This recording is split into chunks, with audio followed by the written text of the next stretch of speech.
Give me 1 minute. Yeah. Hey guys, this is Ankit Mahajan, and we are in another webinar of Evolve with Agile Coaching. We are discussing about Agile framework and certifications and taking questions from people before I share anything. So Smita has one question. Smita, go ahead. Yeah, Ankit. So my question is basically, when I see your profile, I see you have achieved a lot of certification, different kind of, I think, Safe, Agile, Scrum, a lot of things, and badges. So as a new person who is trying to switch a career, from teaching to Scrum Master, I only got my Scrum Master certificate so far. And I'm Mhm. looking for a job. I was wondering, does it make sense for me to go ahead and maybe start getting prepared for another certificates as I'm looking for a job? Does it make any difference? Is it, I mean, good or bad or no, not necessary? That's what my question is. Sure. Thank you for your question, Smita. So to answer your question, certifications, they are achievement and they are not an achievement. And I would say that just because somebody has certification, including myself or anybody else, doesn't mean they have the knowledge as well, because certifications are a way to acquire knowledge, to understand something. And it's like that a certifying body certifying that you've certified in a certain discipline. But what matters most or what matters more is applying that knowledge in the real world. So I have always taken certifications, whatever certifications I took, in the same spirit, understanding what it is about, extracting what I can extract, and applying it for the benefit of the teams and the organizations. Now, to answer your question, when I began my agile journey, the only certification at that point I got was TSM1 from scrum.org. I do not have CSM or Certified Scrum Master from Scrum Alliance. I wasn't aware of it. My mentors, my coaches at that point of time, which is like 8 years, 10 years back in time, uh, recommended me TSM1. I did that. So I think anybody can begin their Scrum Master career from a teacher to a Scrum Master, from a nurse to a Scrum Master, or any other profession by having at least one credible certification, such as Scrum PSM from Scrum.org, certified Scrum Master from Scrum Alliance, or maybe Safe Scrum Master. I would keep that as an optional, but one certification is good enough. You do not have to think about other certifications, and you can begin your journey, if that answers your question. Yeah. Thank you so much. I'm sorry, guys. I'm sounding so bad. Just because I No, have COVID, my voice is not like that. sure. Any other question related to certification, guys? Following up Smita's question, okay, that when we get a lot of requirement for jobs, they said preferred or required for certain certifications. So you said it's not required to have a certification, but it is a potential power or potential knowledge that if you have a certification, it's really good and way on your resume. What do you think about that part? Because I myself have a 7 certification and I'm just kept adding on to my resume. So yeah, let me share my screen at this point of the time. I think there is a slide that was part of our seminar, but we are not covering it whole. And let me just minimize this because I want to see direct in the camera and I know who's talking. So of course, there are many certifications, right? Let me just go to the right slide. So just following up on the last question and summarizing it and showing you, this was my recommendation, which I gave to Smita as well. Anybody can begin their journey from PSM, CSM, and there are other certifications, SAFE and all that. So that is a little advanced. But how do you decide which certification do you want? And so now hopefully I'm coming to your question. If not, please let me know.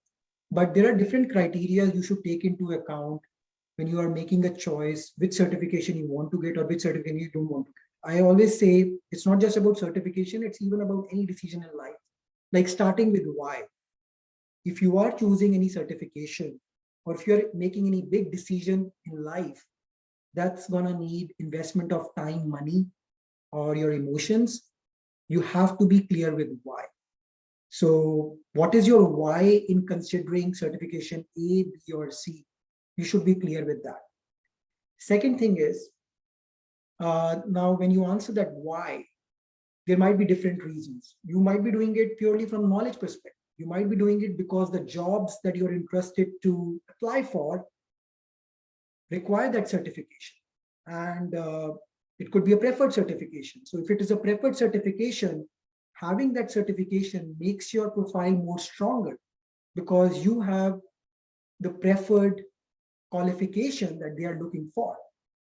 Right? Now, that doesn't mean that you go on a certification spree and continue to acquire certification. There has to be value and meaning behind any certification that you choose. So evaluating why you are getting a certification, what do you expect to get from that certification, whether it is a better job, whether it is getting a promotion, whether it is acquiring the knowledge so that you can serve your team. You should be clear with your why, and accordingly, you can make the decision. And another thing you'll have to consider is how much effort is involved. What is the cost? What is the renewal cost of the certification? Or even if it is not going to get renewed until I pay, is it okay with me? Because it, honestly speaking, it doesn't matter to me if they are not renewing my certification because I've acquired the knowledge, I got it. And nobody is checking whether it was renewed or not. So those are the things I think you should take into account. I'm not sure, Sona, if I answered your question, but please let me know your feedback and if there's a follow-up question. No, I think I'm good. Okay. It's Did I just answer not. your question or did I go in circles? No, you did answer the question. It's just not all those about Scrum related. I did some other course, which is about the human psychology first aid, which I need to understand when I'm dealing with the people, smart people, gathering Yeah. smart people is easy, but working them together is hard. So need to understand their psychology and then find their strengths and weaknesses and then work accordingly. So I just not did the whole Scrum certification, but I did other certification, which helps me to grow in, let's say, teamwork, communicating, and career development and psychology first aid.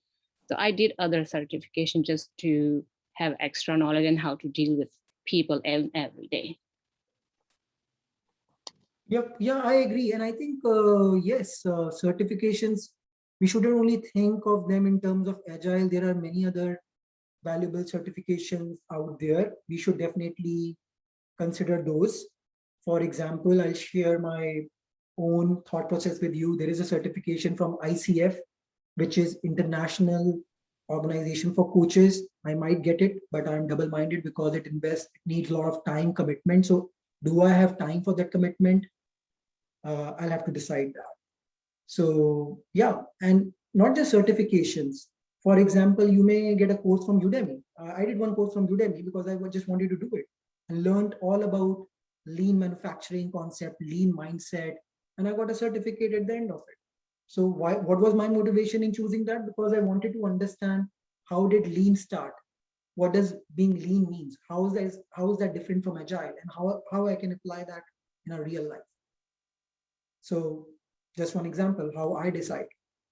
But I think the message that I want to give from here is that we all should seek continuous growth, continuous learning, and certifications are one way to learn. There are multiple ways to learn. You guys are here today, so I'm sure you're going to learn something. Yeah, so Ankit, I know one thing that definitely once you are working, the experience, the hands-on experience and the real life experience you get at your job, that is the best way to learn. Correct. That is totally, I completely agree. And I think what you are trying to say is like when you're working, I know you have so many certificates, but at some point when you're working for a company or you're working for a team, they ask you to get that training or certificate, right? That's also true. And sometimes company provides for all those things. Just go do this training. Maybe Yeah. that's another way to get, right?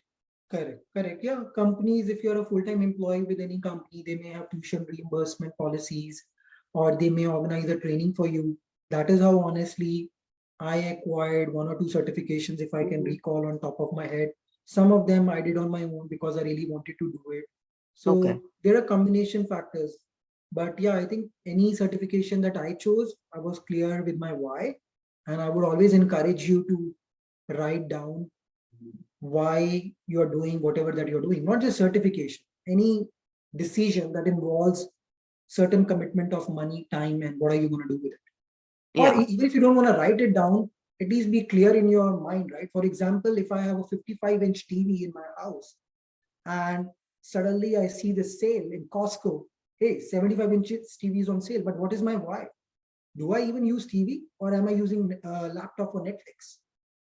So what is my motivation to spend $1,200? Just because it is available doesn't mean I have to get it.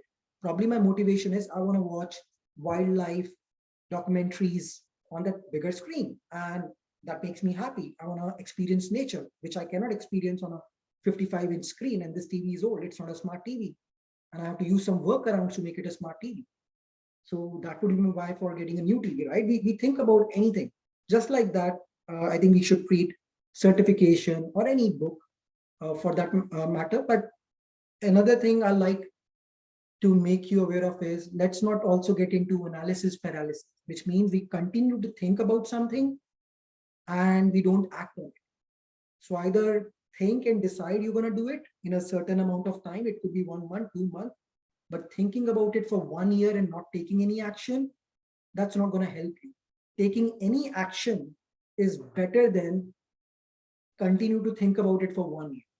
My own example, I've been thinking to do these webinars, trainings for almost 2 years, and I've done it in different capacity. I've conducted safe agile trainings, safe Scrum Master, safe product owner, product master. But this thought of creating WhatsApp group, I had like 2 years ago. But of course, I got busy and I was just thinking whether should I do it or not. But based on the feedback that I'm receiving from you all, I'm happy that I did it. So my message to everyone would be, act on things and do not worry about passing or failing. We don't control that. And if we don't fail, that's okay. That's feedback loop. Let's learn from it, iterate and improve. And that's agile mindset, to be honest, which we also try to apply for software development. Got it. But I come, that brings in another thing in my mind when you say that, okay, certification, we are talking about it. So I'm just saying, like, say, as a newcomer, right? I am trying to Mhm. find a job, just one, and I don't have any experience. So maybe you can say in my desperation, I'm thinking, okay, let me do this certificate, which is in my control. I have to pay, get the training and get it done. Job is not in my control right away. If nobody's hiring me or they are asking for experience or whatever, I'm not enough confident. So that's what my thing. Does it look more attractive? That's what my thing. Like It I put, does, okay, pay it for does. certification, rather Yeah, than just, got it, but it does. And I think I already said minimum one certification, maximum two for anybody who's starting new. okay, You can get one certification from scrum.org or Scrum Alliance, for example, professional Scrum Master. Or in addition to that, you can go for safe Scrum Master. That's it. I wouldn't okay, recommend more than two certifications to anybody who is going to begin their journey. Now, the only exception to that rule I would say is the Jira certification that I'm offering. Why? Because I'm offering it. No, just kidding. Jokes apart. The reason is because that certification, if you compare the cost with other certifications, it's very less, and you will get a hands-on experience of using Jira. Any other certification that you attend is all about concepts. It's not about the tool. So either you can learn the tool on your own by practicing it for 1 month, 2 months, 3 months, or you can reduce your lead time of learning something by attending a seminar, by getting a Udemy training, maybe on YouTube videos as well. I'm not saying YouTube is an immense source of knowledge, but the challenge is how many YouTube videos are you going to watch? When are you going to practice? So I think because I'm offering the Jira training, which is hands-on, and even if somebody else is offering a hands-on training for tools, I would definitely promote that, encourage that. And if you don't want to do it, that is also completely fine. You can get access to these tools on your own and start playing around. And that is your preparation for the job. That's going to give you confidence that you can do it. And it is this confidence that will get reflected in the interviews or eventually when you get the job. I do have a makes sense. question. A lot of the discussion right now is around certifications, getting your foot in the door and everything.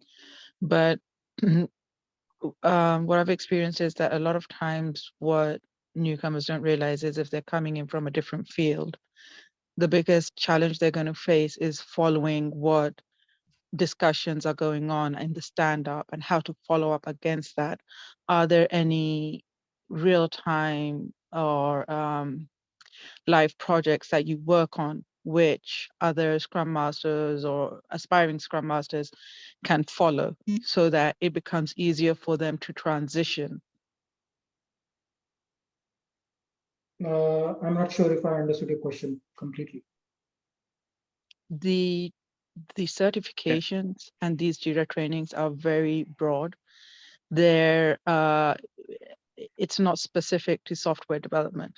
So when aspiring or new Scrum Masters start, it is very hard for them, and there's a struggle there in following the software development lifecycle or the product development, and really understanding where, as a Scrum Master, what their role is, how they are supposed to be removing impediments, what that looks like. So is there any live project or simulation where, sorry? If you're not speaking, there's some background noise. If you're not speaking, I would request you to be on mute. Go ahead. I'm not. Yeah. Is there any simulation that gives the Scrum Masters kind of a taste of what it looks like, what they're going to hear, how they follow through? Yeah, so I think first, I would like to respectfully disagree from you where you said that these certifications do not talk about software development or even the Jira training. Honestly speaking, they do align with software development. And on the contrary, the challenge is how do we apply these frameworks in the non-IT work or in the non-development work? If you look at the Scrum guide that talks about 3 roles, developers, product owner, Scrum Master, that was written in the context of software development. If you think about Jira, that was developed and it is used in the context of software development. So I don't agree with you necessarily there. But to your earlier question about practical experience, I totally relate with that. Certifications and any discussion can only bring you up to speed till a certain point. But I'm not aware of any real life project scenarios. Having said that, when I do provide coaching to people one-on-one, career transition coaching, we do go over real life scenarios, real life projects, so that they can apply all the concepts that are being taught in these frameworks, so that they actually end up applying it and they get a feel of what it is like to play the role of a Scrum Master. But if you ask me, hey, can I give certain projects to you? Can I share certain thing with you? I don't have anything in that format. But that's something I definitely covered if there's one-on-one coaching or a group who's getting coaching from me for becoming a Scrum Master. Or another scenario, if they have a Scrum Master job, they are working there and they're running into some real life challenges based on my experience and knowledge, I provide guidance to them how to tackle those scenarios. And that is my job as a career transition coach. It's not something I can create on YouTube and give it to you or give it to somebody, but it's a good idea. So thank you for bringing that up. I will definitely make a note in my backlog and see what can be done about it. It's a genuine question for sure, and I appreciate that. Just one last question. The coaching you're providing, is it just for people who are starting their journey with Agile, or is it for me? I'm a senior Scrum Master and I'm looking to break into either Agile coaching or into the product space. Do you help people like me transition as well and where my issues are? Or is this more geared towards maturing junior Scrum Masters? No, I think I provide all kinds of coaching, and people who need most help are the ones who are yet to break in, who are yet to begin their journey. I I would say like they need more hand holding than probably you would need. So that doesn't mean that I do not provide coaching to other people. If you are playing the role of Scrum Master already and you want to discuss about I'm not sure again about the specifics, but as a Scrum Master, as a product owner, as a product manager, if you need coaching for a certain scenario, or you need coaching for a certain career goal, definitely we can talk about that one-on-one. Thank you. Sure. Any other question, guys? And the reason we were speaking about certifications and agile frameworks, because supposedly today's topic is agile framework and certifications. We are not covering it in detail because when we began this webinar, we didn't have enough people. Maybe there was some confusion with the link as well, even though the email was sent from Eventbrite 1 hour ago, and we will see, inspect and adapt how we can improvise that process and how we can do something so that people who register, they actually end up joining on time versus following up later on, but that's something I'll take offline. But yeah, any other random question or topic anyone would like to bring up in case you have any question?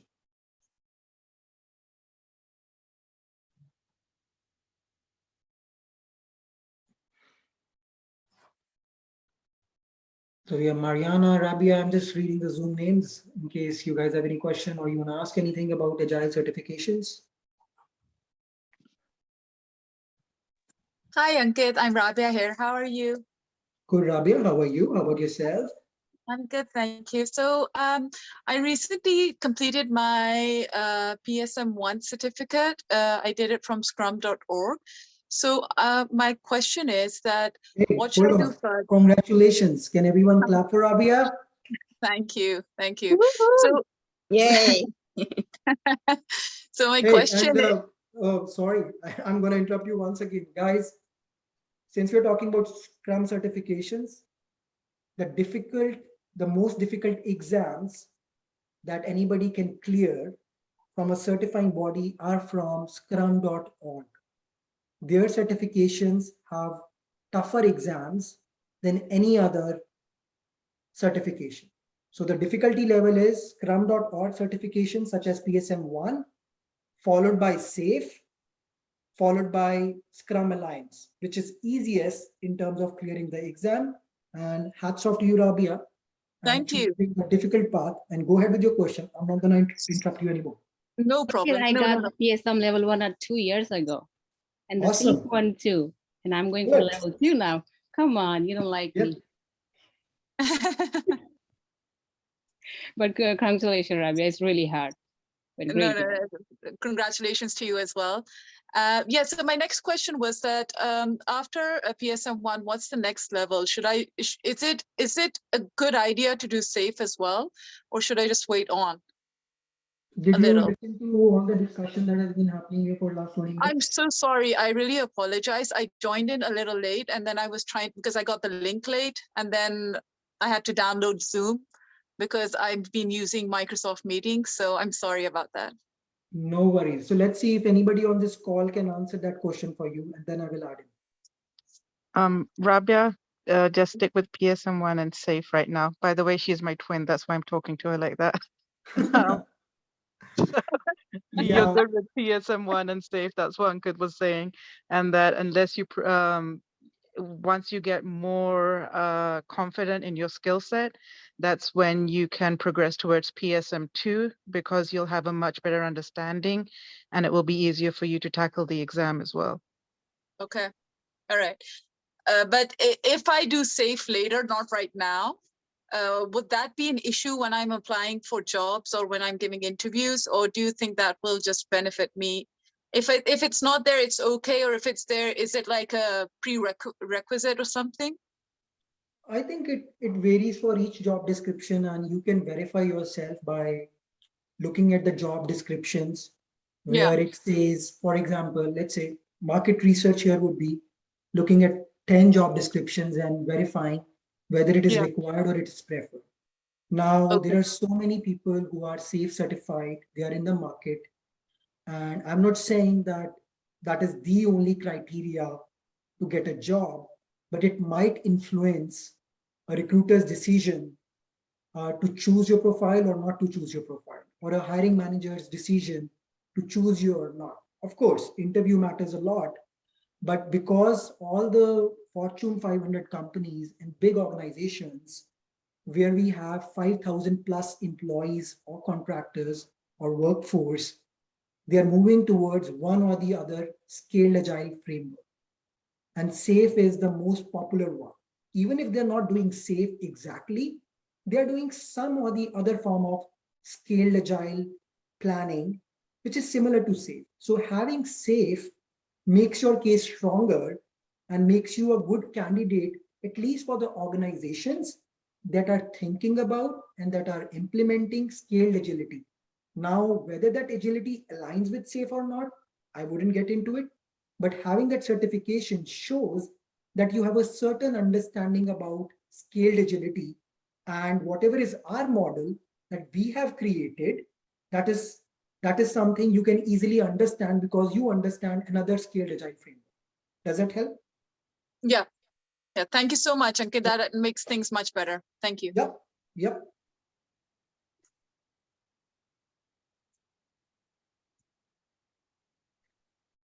Thank you for joining and asking a question. Anyone else?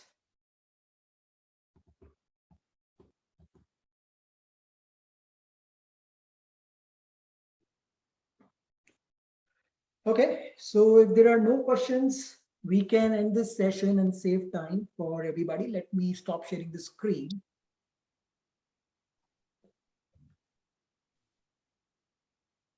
Let me just end the slideshow here. I actually do have one question. It's actually around SAFe.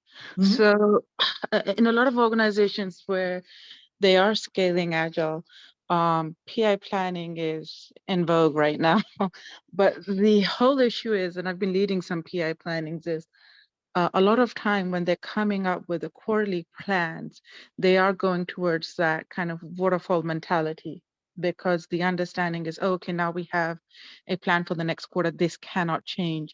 And we're not really talking to course adaptation. So a lot of times people fall back to certain learned behaviors, which moves against agility. So that's where, like in scrum.org, we were seeing, that nexus and a similar way of scaling agile, but it wasn't as matrix as SAFe.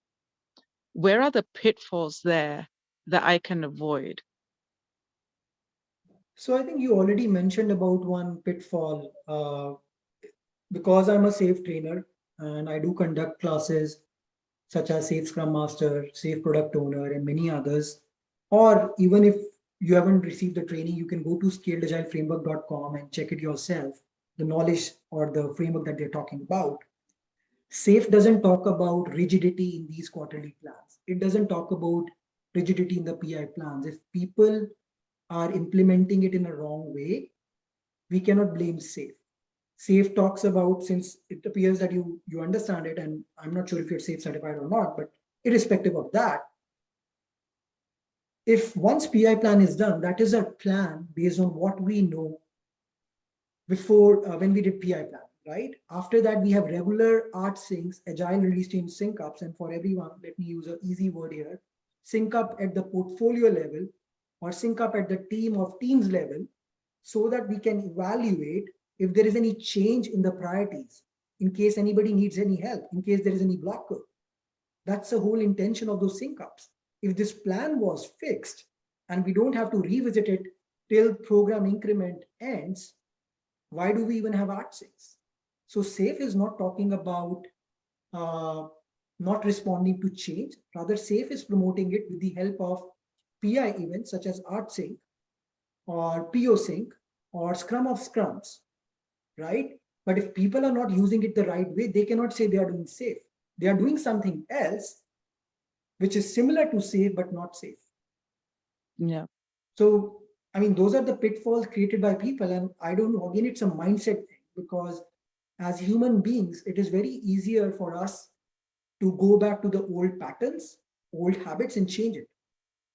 And I think it's going to be a journey, and that is where you need your RTE, release train engineer, chief scrum master, all the scrum masters, all the product owners, your agile coaches, everybody coming together and voicing their concerns about these anti-patterns. So change doesn't happen. It's not like a switch, turn on or turn off. In real life, change takes time. even in our personal life, right? If I want to change my own habit, it's not going to happen in a day. But first is awareness. This is a change I want to make. Second is some action. Third is reminder. Fourth is practice. And then So, it becomes part of my character. Similarly, think of organization as 100x people, 1000x people. right. Each level we will have to repeat. And that is where the role of Scrum Masters, coaches, product owners is more important. I would say specifically Scrum Master, because that's the role of Scrum Master, right? To make sure that we are doing all these events and ceremonies in the right way.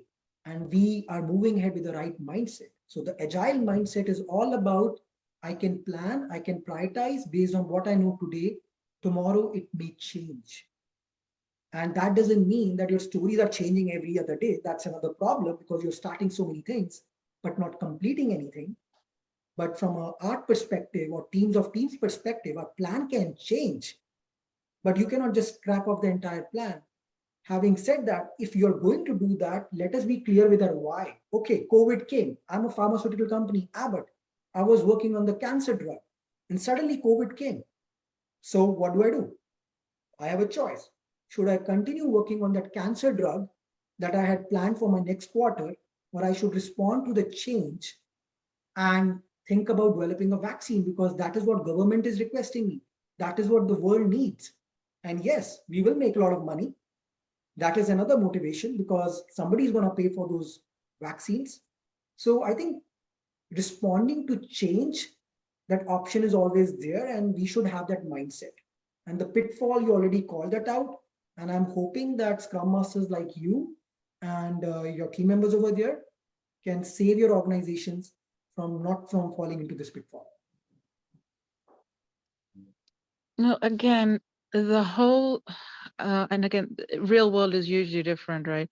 The biggest issues, I think, like with our organization, the organization I'm working is when you're talking about art and chief scrum masters and team of teams, we have our scrum of scrums and our big room planning, portfolio plannings, the PI plannings.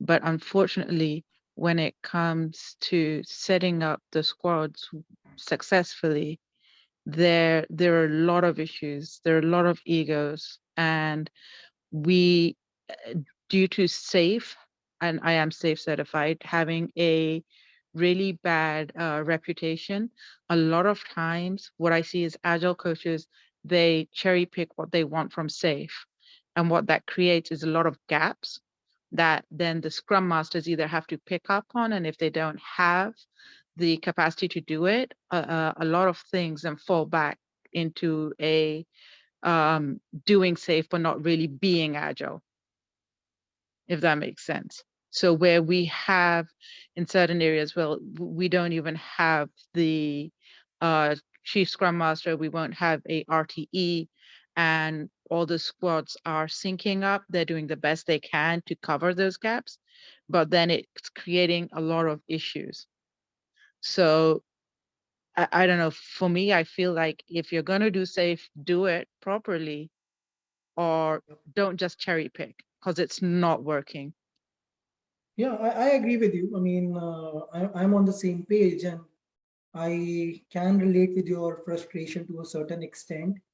But the reality of any organization is change to whatever we are doing, like the way they are doing safe right now, which you acknowledge is not the right way, won't happen till organization or majority of the people in the organization really want it.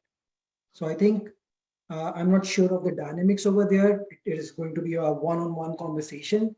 But if you are already shining light on these pitfalls or the anti-patterns, I would say continue to do that, because if you do that, you're doing the right thing. You may not get applauded, you may not get heard always, even if you're doing the right thing. And that is where it becomes a matter of choice. And try to find people, like-minded people in your organization who agree with you or who can see these anti-patterns. Form that guiding coalition. Maybe try to find people from all levels, even from senior leadership, because you need people from all levels and all roles to see that there is something wrong with the way we are doing things if we really want to make a change. So that would be my advice. If you can do that, and if you have reached a point where you have tried your best, others have tried their best, and nothing is changing, maybe you can look for an organization where they believe in doing things the right way. Right. When you're approaching senior leadership or in coaching, what are the different approaches? I mean, other than one-on-one conversation, I'm talking more towards either gamification. Are those approaches that you've used? Can you shine some light on that? Did you say gamification? Yeah, a lot of learning approaches using games. A- Are you sticking more towards one-on-one conversations, or are there other ways you're approaching leadership to bring light to where those anti-patterns are, using certain like creative games to be able to show them what the process is and how we're impacting it? I think we are talking about two different things. One is teaching, training. So we can use gamification for training or teaching. But as far as shining light on the anti-patterns is concerned, I think what has worked for me is data. So data never lies, and it is difficult for them or for anybody to argue with data. So data from Jira, different metrics such as predictability, sprint disruption, velocity, defects, those are output-based reporting, output-based metrics, output-based data, and then you can also have outcome-based metrics, which is a new thing in the industry, OKRs, objectives and key results. So showing them, right, how our leading indicators and lagging indicators are pointing to a fact that we are not on the right path. What we are doing doesn't make sense, and we are losing a customer. So you have to show some connection with the business, or you have to show some connection with the way we are working. And data, collecting the data and presenting it that way can make your case more convincing, and it might help you to influence. But once again, just because you're presenting the data doesn't mean there is no, how should I say it? There is no recipe for change. There are different ways, right? We are just discussing that. Now, even after that, if senior leadership doesn't want to pay attention, I think they are making a choice of ignoring it. And they're making a choice that they're okay with whatever is happening and it doesn't really matter. So I think at that point of time, it is what it is. But one should try all the possible avenues, including reaching out to senior leadership, forming a guiding coalition, and showing them how they're losing money, what can happen if this trend continues, how this is going to impact their customers, how this is going to impact their business. Because remember, we might think that we are owners, stakeholders, team members of a company or any organization, but that organization is going to exist for as long as the customer exists. There's a very famous quote from Sam Walton, founder of Walmart. Customer is the real boss and he can fire you at any point of time. So I believe in it, and I hope senior leadership of every organization believes in it, because if they don't believe in it, I'm not sure for how long they will continue to stay relevant in this world. No, thank you. That helps. Sure. Okay, we have 5 minutes remaining here. So thank you everyone for joining, but just wanted to remind you all one thing. Let me just bring it up. I think these are the reminders. Even I forget what I want to cover, so I actually wrote it down. But yeah, we do have our upcoming webinars, trainings, and certifications, scaled agile trainings, Jira training with certification, customized agile training. So if you or anybody else in your organization is looking, feel free to refer them, connect them if you like to. I do provide career transition coaching that I already mentioned about. So, and yeah, feel free to share your feedback on LinkedIn. I would encourage you to connect with me, follow our page. If you are not following that, let me connect some. There's an issue here. Just give me 1 minute.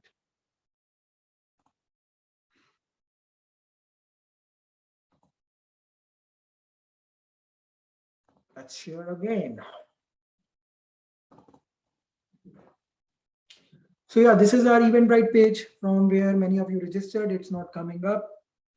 Maybe there's some internet issue.